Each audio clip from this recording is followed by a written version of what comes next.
कभी धरती जीवन देती है, लेकिन जब वही धरती कांप उठती है तो शहर, सपने और जिंदगियां सब मलबे में बदल जाते हैं। दक्षिण अमेरिका का तेल संपदा से समृद्ध देश वेनेजुएला आज ऐसी ही त्रासदी के बीच खड़ा हुआ है, जहां कुछ सेकंड के भीतर आए दो शक्तिशाली भूकंपों ने पूरे देश को झकझोर कर रख दिया।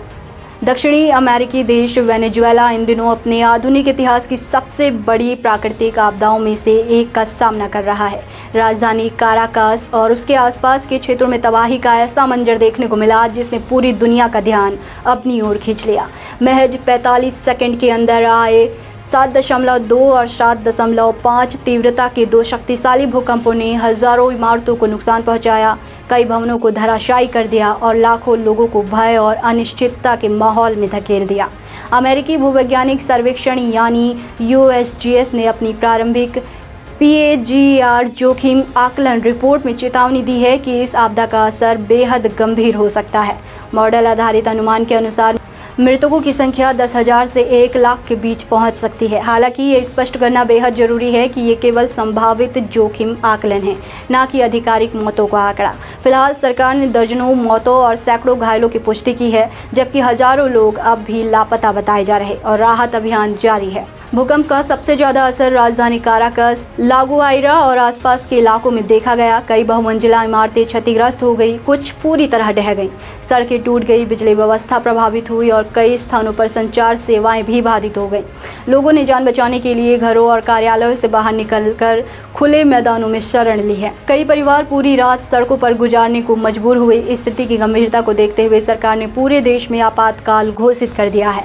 बचाव दल, सेना और आपदा प्रबंधन एजेंसियां युद्ध स्तर पर राहत बचाव कार्यों में जुटी हुई है। मलबे में दबे लोगों को निकालने के लिए भारी मशीनों और विशेष खोजी टीमों की मदद ली जा रही। अस्पतालों में आपातकालीन व्यवस्था लागू की गई है और अतिरिक्त चिकित्सा कर्मियों को भी बुलाया गया है। विशेषज्ञों के अनुसार ये एक दुर्लभ सिस्मिक डबलट घटना थी, जिससे दो बड़े भूकंप लगभग एक साथ आए। पहले 7.2 तीव्रता का झटका महसूस हुआ और उसके कुछ ही सेकंड बाद 7.5 तीव्रता का और भी शक्तिशाली भूकंप आया। वैज्ञानिकों का कहना है कि इसी कारण नुकसान का स्तर सामान्य भूकंपों की तुलना में कहीं अधिक ज़्यादा हो सकता है। भूकंप के बाद लगातार आफ्टर शॉक्स भी महसूस किए गए हैं। विशेषज्ञों ने चेतावनी दी है कि क्षतिग्रस्त इमारतों में रहना खतरनाक हो सकता है, क्योंकि बाद के झटके पहले से कमजोर ढांचों को पूरी तरह गिरा सकते हैं। प्रशासन लोगों से सतर्क रहने और सुरक्षा निर्देशों का पालन करने की अपील कर रहा। अक्सर कहा जाता है कि वेनेजुएला दुनिया के सबसे बड़े तेल भंडार वाले देशों में से एक है। ये सच है कि देश प्राकृतिक संसाधनों से समृद्ध है, लेकिन केवल तेल संपदा किसी देश को प्राकृतिक आपदाओं से नहीं बचा सकती। पिछले सालों में आर्थिक संकट और बुनियादी ढांचे की चुनौतियों ने देश की आपदा प्रबंधन क्षमता पर भी असर डाला है। यही कारण है कि विशेषज्ञ इस आपदा के दीर्घकालिक प्रभावों को लेकर चिंतित हैं।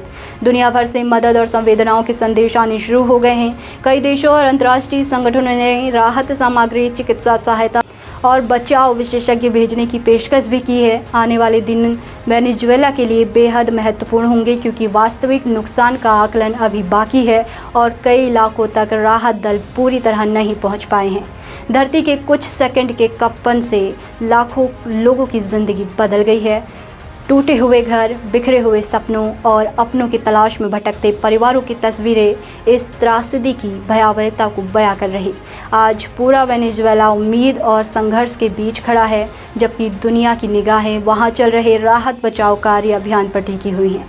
आपकी इस पर क्या राय है, हमें कमेंट में ज़रूर बताएं।